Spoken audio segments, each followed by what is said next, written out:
The last thing Nina remembered from her first life was the sound of her own voice breaking. Not the accusation itself, though she remembered that too, every syllable of it. Diana had said, "There are discrepancies in the Foundation's accounts." She had said it with her eyes soft and her voice careful, in the tone of someone delivering terrible news against their own wishes. She had said it standing at the podium of the gala Nina had organized for 7 consecutive years, in the room Nina had decorated, at the event Nina had built so that the families they served could feel that someone in the city was paying attention. Diana had said, "We believe Nina has been diverting funds. We believe," as though a consensus had been reached, as though it had been discussed somewhere Nina had not been invited. Nina had stood at her table and tried to speak. She had said, "I have the records." She had said, "Let me show you." She had said it twice, and then a third time, and somewhere inside the third attempt, her voice had done something she had not given it permission to do. It cracked. One moment, a small one, a sound that lasted less than a second and undid 7 years in the room's perception before she could finish the sentence. The committee chair looked at Diana. He did not look at Nina. He put his hand on Diana's arm, the gesture of a man who has already decided, who does not need to hear more, who is telling the room with one touch who he believes. And the room, which had known Nina for 7 years, which had eaten at her table and accepted her calls and watched her build the thing they were all standing inside of, the room took its cue from the hand on the arm. One by one, the faces turned. Not away from her exactly. That would have been cleaner. They turned toward Diana, toward the version of the story that asked less of them. Nina had looked for Margot last. She had saved Margot for last, the way you save the thing you are most certain of, because you are most certain of it. Margot was looking at the table. Not at Nina, not at Diana, at the table. Her hands flat on the surface, her face very still. The specific face of a woman who knows what is happening and has chosen, in this exact moment, not to be the person who says so. Nina had watched her choose. She had watched her choose twice. First when Diana spoke, and again when Nina's voice cracked and the room shifted, and all it would have taken was one person, one voice, one hand raised. That was all. One person saying, "Wait." Margot did not say wait. That was the last thing. The table, the hands, the terrible stillness of someone with enough integrity to vote no when it changed nothing, and not enough courage to speak up when it would have changed everything. Nina had carried that image through everything that came after, the removal, the legal threats, the months of silence from people she had fed at her table and called her friends. It followed her all the way down into the dark at the end of her first life. And then she opened her eyes. The light was gray and early, and it was the morning of the Foundation planning meeting, and it was October, and the gala was 6 months away. She lay still for a moment. She understood what she had been given. She got up. She made coffee. She was not going to waste a single morning.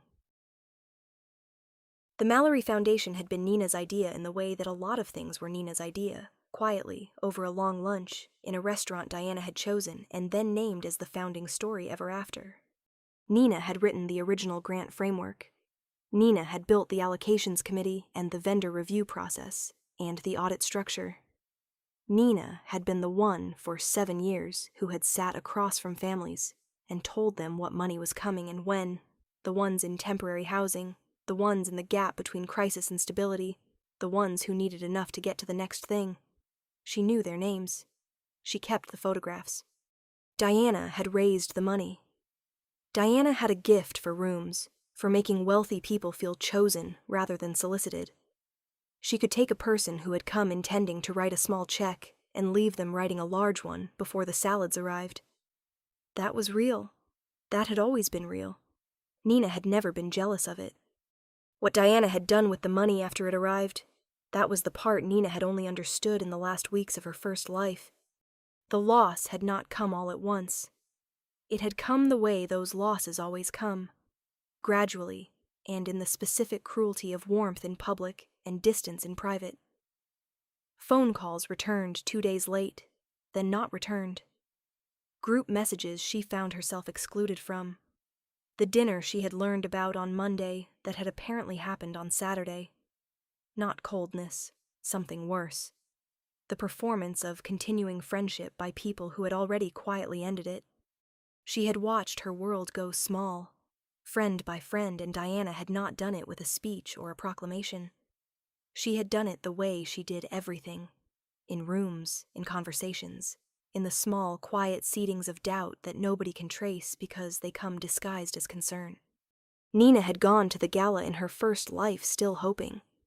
She had stood at her table and listened to Diana speak and told herself that whatever was happening could be addressed, that there had been a misunderstanding, that the people in this room who had known her for years would hear her if she spoke. She had spoken. The room had looked at Diana. In this life, Nina did not hope. She planned. She did it carefully, the way you do a thing when you know you are being watched by someone who does not know you are watching back. The Mallory Foundation's largest vendor in its final 3 years of Diana's management was a company called Aurora Consulting. Aurora billed $40,000 to $70,000 per quarter for strategic advisory and event coordination services. Nina had run the gala herself for 7 years. She knew every vendor in the city who touched charitable events. She had never, in any context, encountered Aurora Consulting. She had not learned the name from fresh research. She had learned it from the documents Diana had presented to the board as evidence of her embezzlement, the same documents she had been too shocked and too outnumbered to read properly in her first life. She had seen the name flash past in Diana's hands. She had been shaking her head and saying, "This isn't what it looks like," when Diana slid the folder across the board table, and she had not read them carefully because she had been too busy defending herself to understand that she was holding the proof of Diana's guilt. Aurora Consulting. DK in the account field, the initials of a woman who had spent 7 years telling donors their generosity was changing lives. $214,000 over 3 years. She had woken up with those numbers the way you wake up with a song you hate, unable to remove them, unwilling to, because they were the first thing she had that Diana could not take back. At the October planning meeting, she raised vendor efficiency in the same measured voice she used for structural things. She said she wanted to cross-reference all current contracts against deliverables before the next board report. Nobody looked up. Diana looked up. Then she smiled the way she smiled at things she wanted behind her.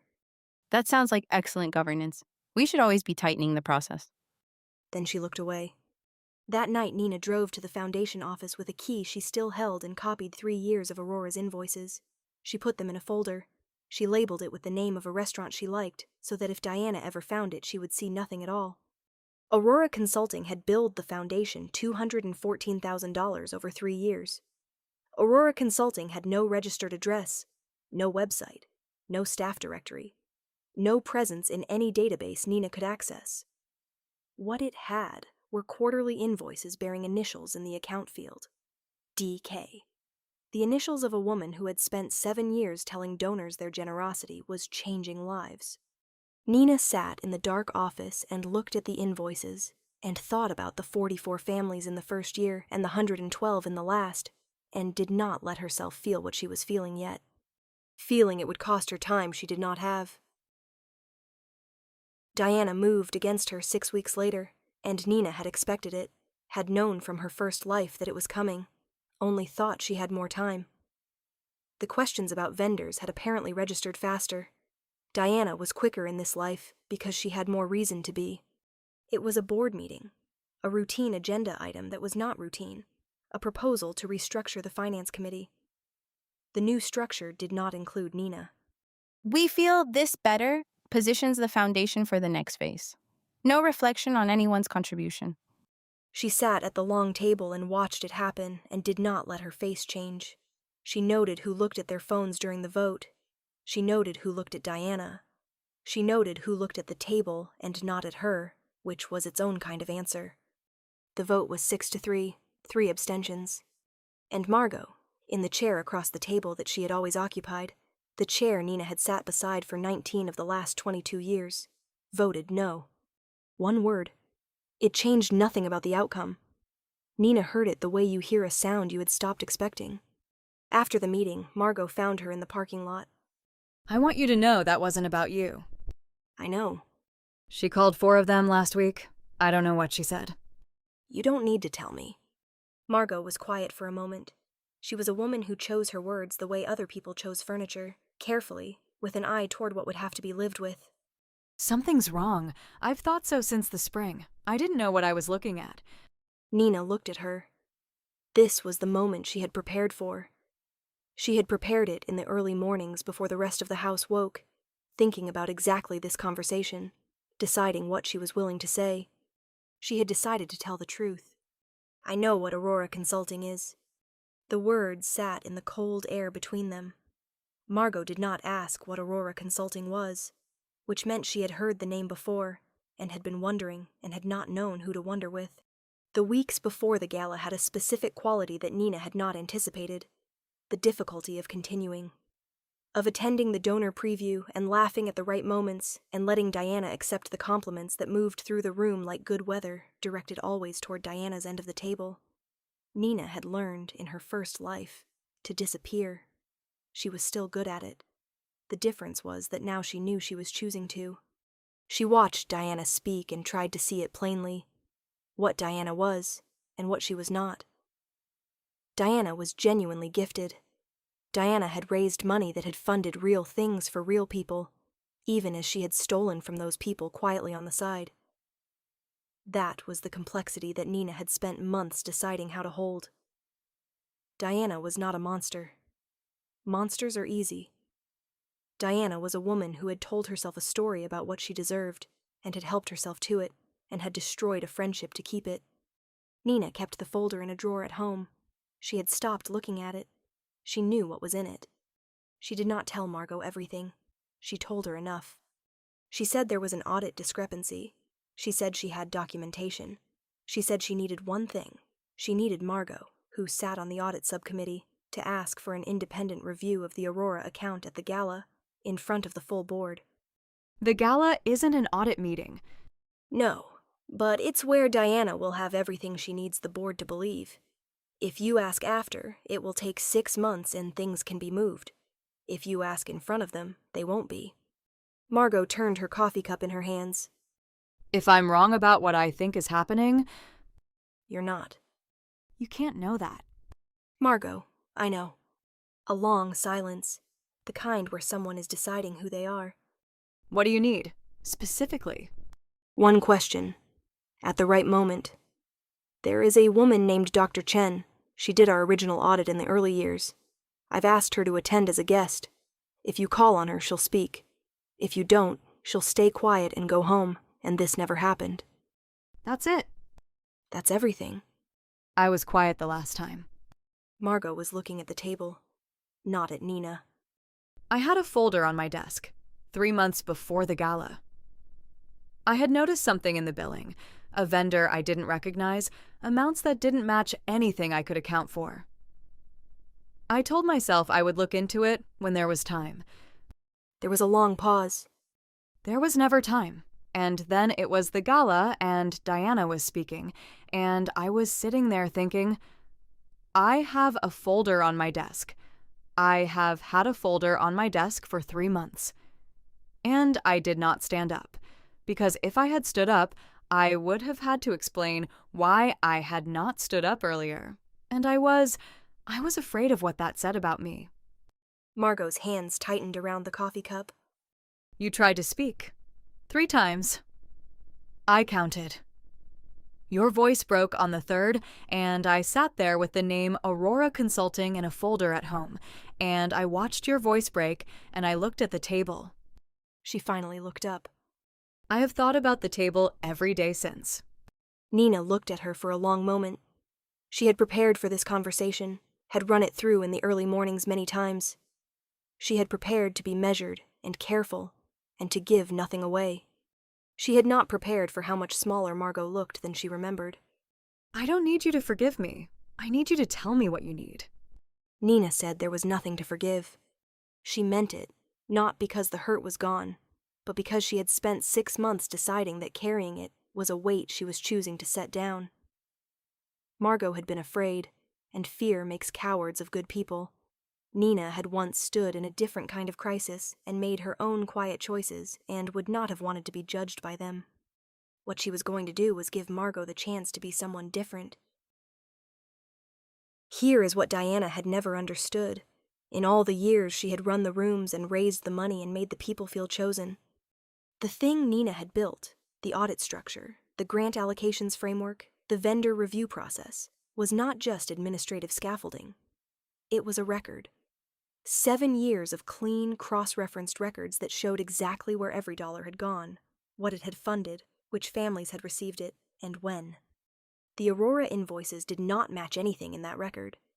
No deliverables, no contracts, no meeting notes, no staff, no emails to or from Aurora in the Foundation's server.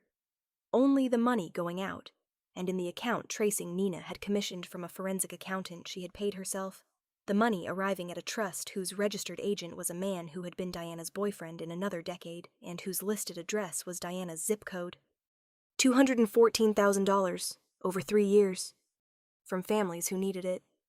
Diana had read the room correctly for 7 years.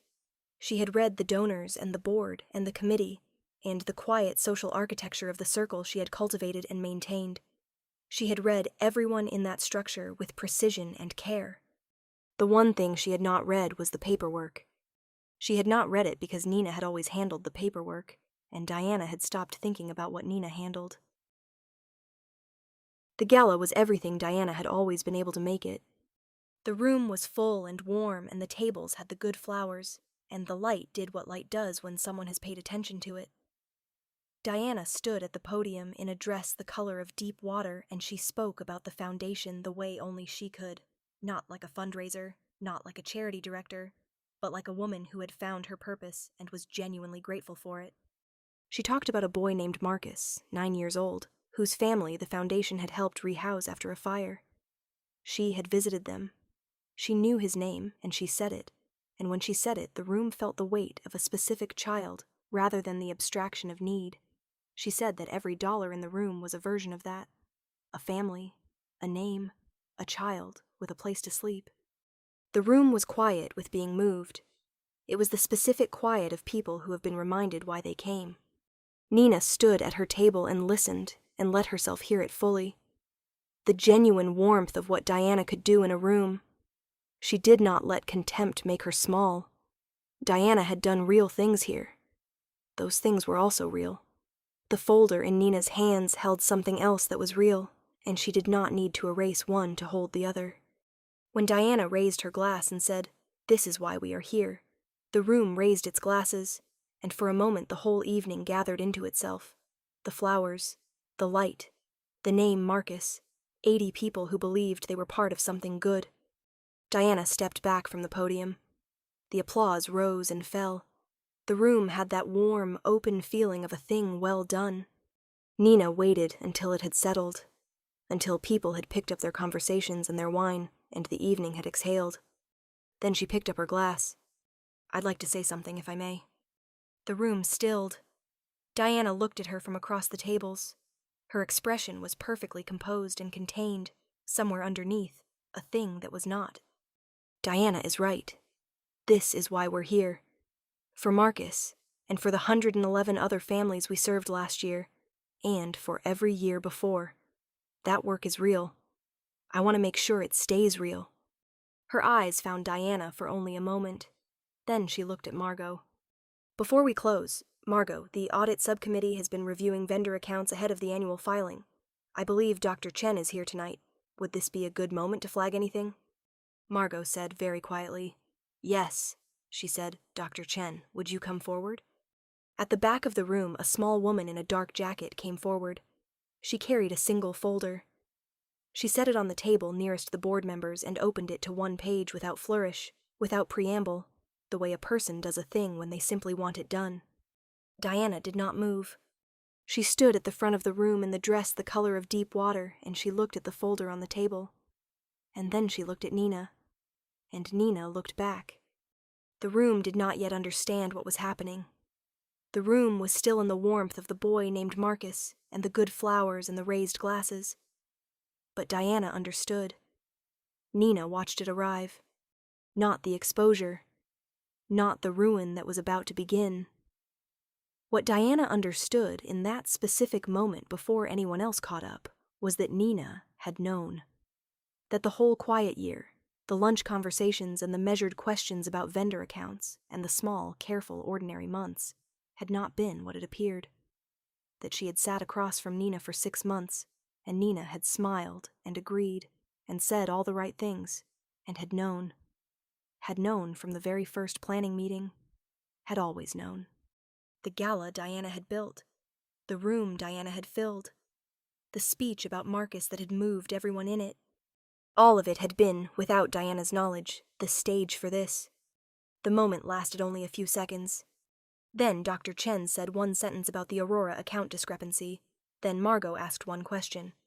Then the board chair looked at Diana and asked a second. I'll need to speak with my attorney. The silence that followed was not loud. It was the particular silence of a room full of people quietly recalibrating, adjusting, without wanting to, every memory of Diana they held. The woman who had made them feel chosen. The woman who had said Marcus's name. Near the window, the donor who had given to the foundation for 11 years and who had, in Nina's first life, embraced her on the steps and called her the heart of the thing, set her glass down on the table and did not pick it up again. Nina set down her own glass. She did not look at Diana. She did not look at the board chair or at Dr. Chen, or at any of the people who were now speaking in quiet, urgent voices at the tables around her. She found Margot's eyes across the room and held them for a moment, and that was enough. She thanked the room for 10 years of the work. She said the work would continue. She said goodnight. She walked out through the warmth, past the good flowers, past the tables with their half-finished glasses, past Margot, who did not try to stop her, and only reached out and pressed her hand once as she passed. She walked out into the cold dark of the evening. Her car was at the curb. Her bag was already in the seat. She had packed it that afternoon, before the gala, before any of it. 6 months after the gala, Nina was living in a city that did not know her history with Diana, and did not need to. She had started a consultancy the way she built everything, quietly, methodically, from one case to the next. Organizations that needed someone who could look at the gap between what their money said and what their money did. She had 4 clients by March, 7 by June. By October, she had turned 2 away because the cases were not ones she could win, and she understood, finally and permanently, that the cheapest thing she had ever done in her life was stay somewhere past the point of being seen. She was not staying anywhere past that point again. The foundation was thriving. Margot had taken the director's role and done the first thing Nina had always wanted someone to do. She increased the family allocation by 30% and cut the event budget in half. The foundation that had been built to impress donors rebuilt itself quietly for the people it was supposed to serve. 44 families in the first year had become, under Margot's management, 160 in year 8.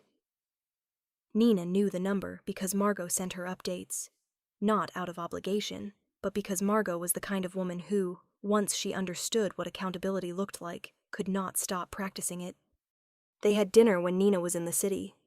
They did not talk about Diana. They talked about the families, and about Margot's new grants director, a woman named Priya who knew every recipient by name and read every document before she signed it, and about the photograph that now hung in the foundation's conference room, framed in antique gold, the original grant framework in Nina's handwriting, with a small plaque underneath that read simply, "This is where it started." Margot had put it there without asking. Nina had not told her how much that meant, because she had not yet found words large enough. She had a new apartment, chosen herself, on a street she liked, for reasons that had nothing to do with proximity to anyone else's idea of who she was supposed to be. A good chair by a window with morning light that came in at exactly the right angle between 8 and 9. She had a practice of starting the day slowly, coffee, silence, 30 minutes of doing nothing but thinking. She had not known in her first life how much of herself she had been quietly giving away in the space between waking and sitting down. She knew now. She was careful with it. On the wall of her home office she kept one photograph. 12 adults, 7 children, 1 community center, 1 afternoon in the sun. A child in the front row, laughing at something out of frame. The foundation's first year. the beginning of the thing that turned out to be real. She had been 31 in that photograph. She had not yet known what she was capable of. She knew now.